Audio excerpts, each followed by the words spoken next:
এই মুহূর্তে নজর রাখছি মধ্যমগ্রামে বিধ্বংসী আগুন। স্টেশনের কাছেই আগুন, দাউ দাউ করে জ্বলছে আগুন।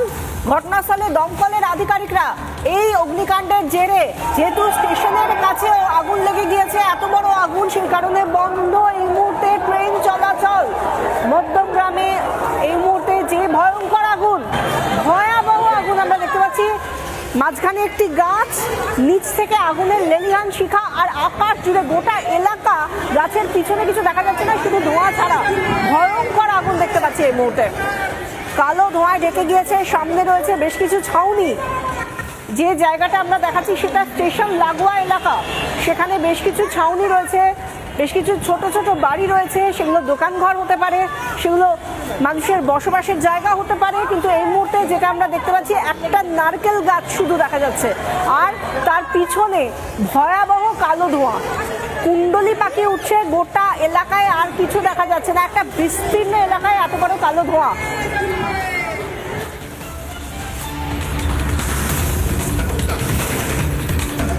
আমরা যে ছবিটা এই মুহূর্তে দেখাচ্ছি, দেখতেই পাচ্ছেন আপনারা যে কিভাবে ভয়ঙ্কর ভাবে আগুন লেগেছে। এটা মধ্যমগ্রামের ছবি, মধ্যমগ্রামের স্টেশন লাগোয়া এই ছবি, যেখানে আগুন লেগে গিয়েছে। এই নিচটার অংশটা যদি দেখেন, নিচের অংশটা, এই নারকেল গাছটার ঠিক নিচে কয়েকটা টিনের ছাউনি দেখা যাচ্ছে, এবং তার আশপাশে কিছু কিছু টিনের ছাউনি বাড়ি, এবং টিনের ছাউনির উপরেও দেখতে পাচ্ছি আমরা আগুন লেগে গিয়েছে। আর একেবারে সামনের দিকটা এই যে এগুলো দেখাই যাচ্ছে খাবারের দোকান, একটি খাবারের দোকান রয়েছে, এবং সেই সঙ্গে ঠিক স্টেশন লাগোয়া চত্বরগুলোতে যেরকম ভাবে একের পর এক খাবারের দোকান, অন্যান্য দোকান থাকে, সেরকমই জায়গা, এবং সেখানে পরপর আগুন লেগে গিয়েছে। প্রত্যেকটা এই যে টিনের ছাউনি রয়েছে, টিনের ছাউনির ভেতর থেকেও আগুন দেখা যাচ্ছে, এবং ভয়ঙ্কর ভাবে মানুষ চিৎকার চেঁচামেচি শুরু করে দিয়েছেন, আতঙ্কে এদিক ওদিক ছুটে যাচ্ছেন, এবং ইলেকট্রিকের তারে সম্ভবত সেখানে আগুন লেগে গিয়েছে, এবং সেখান থেকে ফুলকি বেরোচ্ছে। সেগুলো আপনারা যদি মনোযোগ দিয়ে দেখেন, দেখতে পাবেন যে ছোট ছোট স্পার্ক দেখা যাচ্ছে। ইলেকট্রিকের তারে যেখানে বিদ্যুৎ সংযোগ ছিল, সেই জায়গাগুলোতেও যখন আগুন লেগে যায়, সেখান থেকে স্পার্ক তৈরি হচ্ছে, ফুলকি দেখা যাচ্ছে। এই মুহূর্তে দাঁড়িয়ে বড় খবর, এই মুহূর্তে দাঁড়িয়ে উদ্বেগের খবর, আতঙ্কের খবর, যেখানে মধ্যমগ্রাম স্টেশন লাগোয়া এলাকায় এই আগুন, বিধ্বংসী আগুন, সেখানে রীতিমতো আকাশ জুড়ে কালো ধোঁয়ার কুণ্ডলী, এবং সামনে যতগুলো দেখতে পাচ্ছি আমরা একটা ভিড় এলাকা, একটা ঘিঞ্জি এলাকা বলা যায়। স্টেশন লাগোয়া যে সমস্ত দোকানপত্র থাকে, খাবারের দোকান থেকে শুরু করে, এবং এই যে দেখাচ্ছি আমরা একদম স্পার্ক করছে।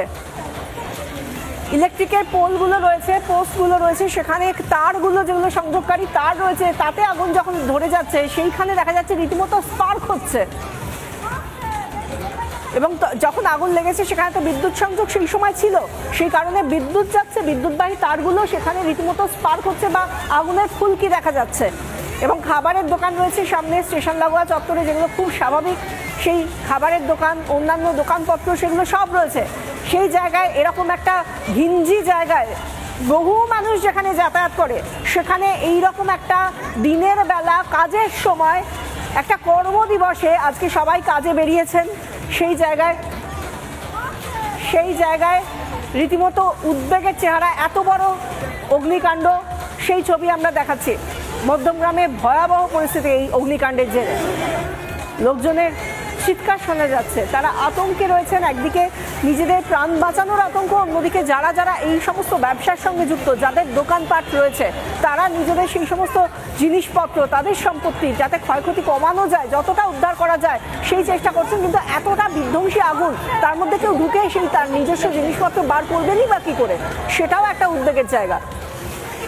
দমকলের আধিকারিকরা পৌঁছেছেন, এবং স্বাভাবিকভাবেই যারা চাইবেন এর ভিতরে ঢুকে নিজেদের যা কিছু আছে তা বার করে নিয়ে আসার চেষ্টা করবেন, তাদেরকে স্বাভাবিকভাবেই দমকল আধিকারিকরা বাধা দেবেন। কিন্তু প্রসঙ্গ অন্য জায়গায়, বারংবার প্রত্যেকটা ক্ষেত্রে আমরা আনন্দপুরের রেশ এখনো পর্যন্ত কাটিয়ে উঠতে পারিনি।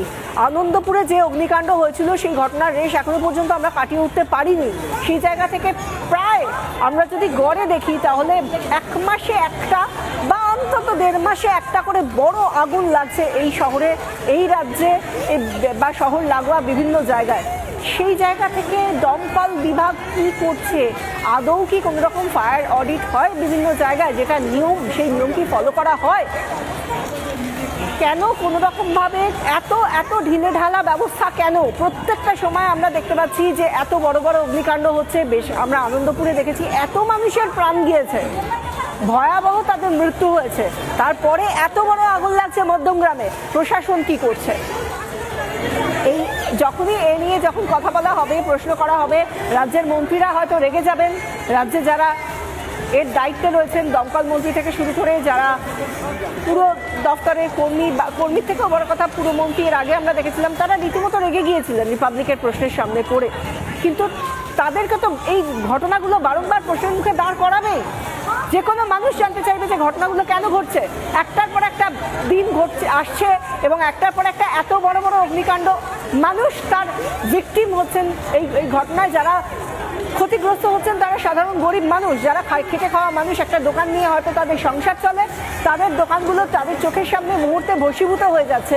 এরপর এর উত্তরটা তো প্রশাসনের কাছেই চাইবেন তারা।